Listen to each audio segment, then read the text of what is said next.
The system of denationalization. The Prussian government has performed a new assault on the Polish people. The regulation enacted by Minister of Education Stott removed the last remnants of the Polish language from the schools of the city of Poznan. The last remaining subject taught in Polish, religious education, will be taught in German from now on. Our children, who spend half the day at school, will no longer hear a single word in the language of their people, the language of their fathers and mothers.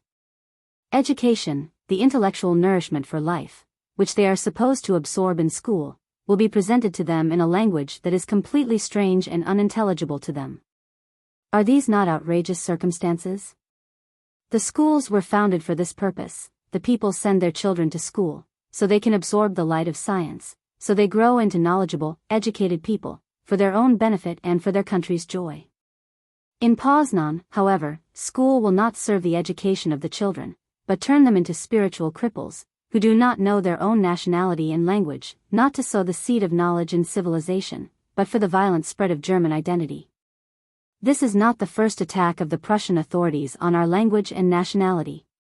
For more than 20 years, the government has been displacing the Polish language from Poznan schools, eliminating the Polish element from public offices and from public life, spending hundreds of millions for colonization, i.e. for the Germanization of our regions.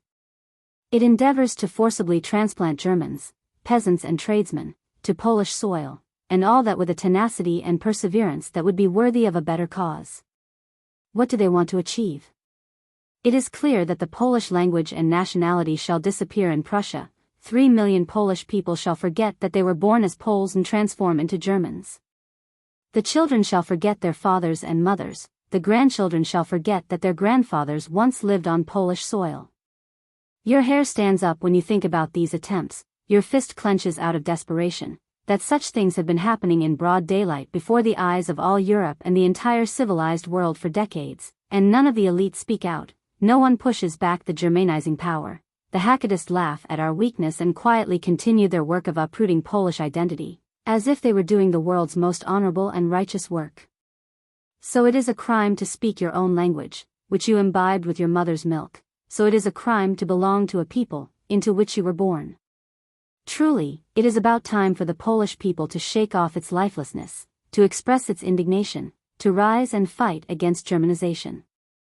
In which way this fight shall be led, in which way the defense of Polish nationality will be achieved most effectively, these are questions which it pays to consider seriously.